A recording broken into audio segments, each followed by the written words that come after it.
Fala galera, tudo bem com vocês? Meu nome é Lucas e este é o podcast Jovem Cristão. Sejam bem-vindos.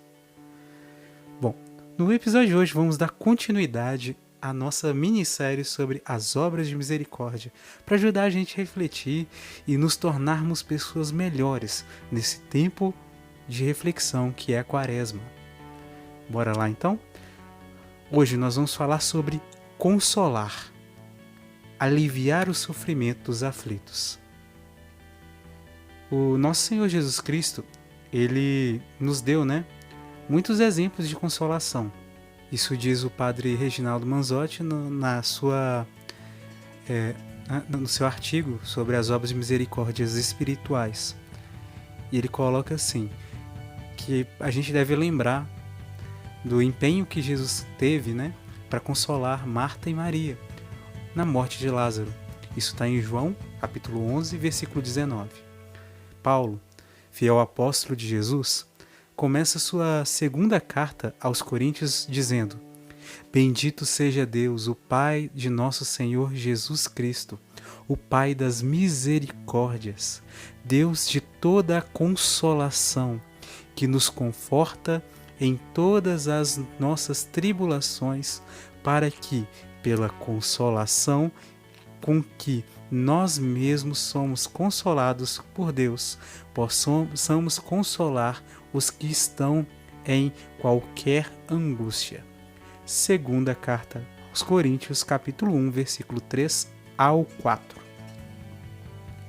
Todos nós passamos na vida, momentos de aflições, sofrimentos, algumas vezes em consequência de nossos próprios erros, em outras por perdas, enfermidades, problemas pessoais ou familiares. Nesses momentos precisamos de consolação. Da parte de Deus, ela vem com certeza, pois consolar é atributo de Deus, segundo o Padre. Em Isaías encontramos Deus comparado a uma mãe, como uma criança que a mãe consola, sereis consolados em Jerusalém. Isaías capítulo 66, versículo 13.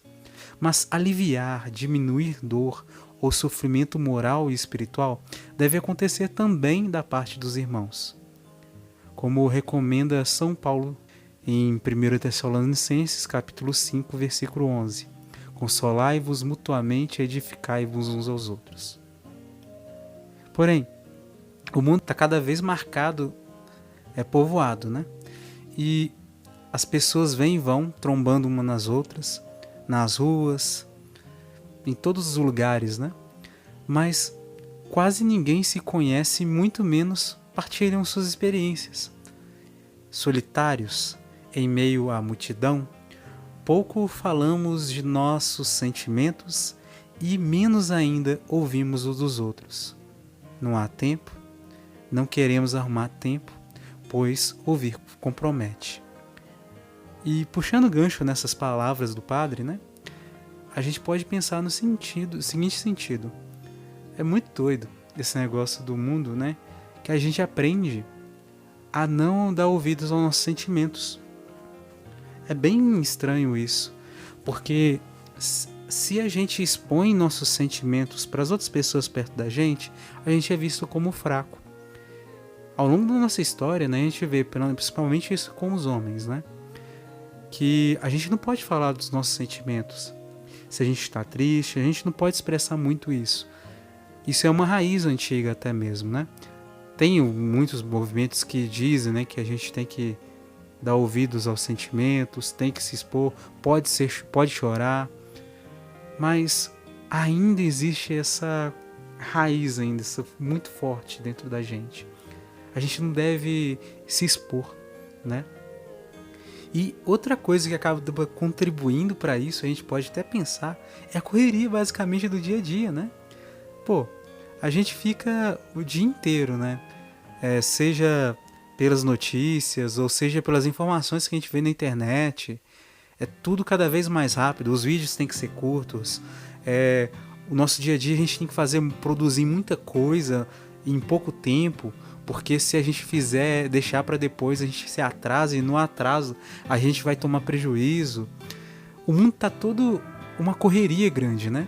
E nessa correria a gente acaba também se esbarrando, né, nesse ponto de não dar tempo para ouvir as outras pessoas, né? Eu imagino que hoje em dia a gente fique até no ponto daqueles fariseus, né? E os doutores da lei, aquelas pessoas que passaram do lado daquele homem que estava caído na beira do caminho, como diz na parábola do bom samaritano, né? Que o Senhor Jesus Cristo disse, né? Que a gente encontra nos evangelhos. A gente às vezes vai estar na correria, a gente não vai ver o irmão que está precisando de ajuda, que está sofrendo, que está chorando. Ou então às vezes a gente vai ver a pessoa com lágrimas e a gente não vai ter coragem de chegar e perguntar: e aí, tá tudo bem? Aconteceu alguma coisa? Ou então, por exemplo, uma pessoa falta no trabalho, colega nosso, de trabalho, ou então da escola, né? A gente é colega nosso da escola, colega de turma, um professor falta, alguma coisa assim. A gente não para perguntar: oi, tá tudo bem? Por que você faltou? Talvez quem faça seja minoria, entendeu? E isso pode não acontecer com frequência. Por quê? Às vezes a gente fica com dúvida sem saber o que falar na hora, né? O que fazer. E aí que entra o nosso papel enquanto cristão. A gente refletiu, né, no último episódio sobre o aconselhar. E a Paula, né, que participou com a gente, ela tinha falado, né, que é preciso estar em estado de graça, é preciso pedir o Espírito Santo para conduzir a gente, para a gente dar os conselhos certos, né? E da mesma forma que se encaixa para dar as palavras certas, né? Para chegar lá perto da pessoa, para saber como agir diante da pessoa, diante daquela situação, para a gente conseguir ajudar aquela pessoa. Talvez, naquele momento, a consolação seja simplesmente o nosso abraço ou a nossa companhia. Talvez a gente não tenha palavras nenhuma e às vezes nem é para ter palavras mesmo. Às vezes o próprio Deus, ele nos priva das palavras para que através dos nossos gestos simples de presença, de abraço, de acolhida, de ouvidos, possa servir de consolo para aquela pessoa, né? Às vezes o abraço tem mais poder do que as palavras. Às vezes simplesmente o calor da proximidade, estar ali perto, pode ajudar uma pessoa a ficar firme. Talvez seja uma forma de consolação, né? A presença junto. E ouvir compromete. Sim, porque a partir do momento que a gente toma a dor de uma pessoa, escuta a dor de uma pessoa, a gente carrega aquilo como lembrança dentro da gente. E a gente se torna responsável por aquela situação. E aí entra a responsabilidade de orar por aquela pessoa, a responsabilidade de pensar em possibilidades de tentar ajudar aquela pessoa, a responsabilidade de entregar aquela pessoa a Deus, né? E além disso, desse comprometimento, a gente pode ir além, ser amigo daquela pessoa, cultivar relacionamento. E nesse sentido, a gente vai conseguir cumprir, né, o segundo mandamento do resumo, né, que Jesus mesmo tinha dito, do resumo dos mandamentos todos. Em 2 mandamentos, amar a Deus sobre todas as coisas, e o segundo, o próximo como a ti mesmo, né? Assim a gente pode amar o próximo, nessa consolação, nessa presença, né? E aí, continuando, o padre ele coloca assim pra gente: a atitude de consolar, apresentada como uma obra de misericórdia, mais do que nunca, torna-se uma virtude cristã a ser exercida no cotidiano. Exercitar os olhos para as tragédias alheias, aguçar os ouvidos para escutar os soluços dos que sofrem, oferecer o ombro para deixar reclinar quem chora, estender a mão para levantar quem tropeça e cai. Hoje consolamos, amanhã seremos consolados. Assim encerra, né, o padre Reginaldo Manzotti. E aí fica uma questão: será que temos consolado as pessoas como Jesus, como Deus nos consola? E outro detalhe: será que temos reconhecido a consolação, o cuidado de Deus por nós? E é isso. Busquemos consolar os nossos irmãos.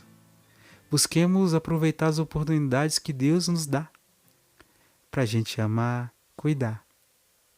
E é isso.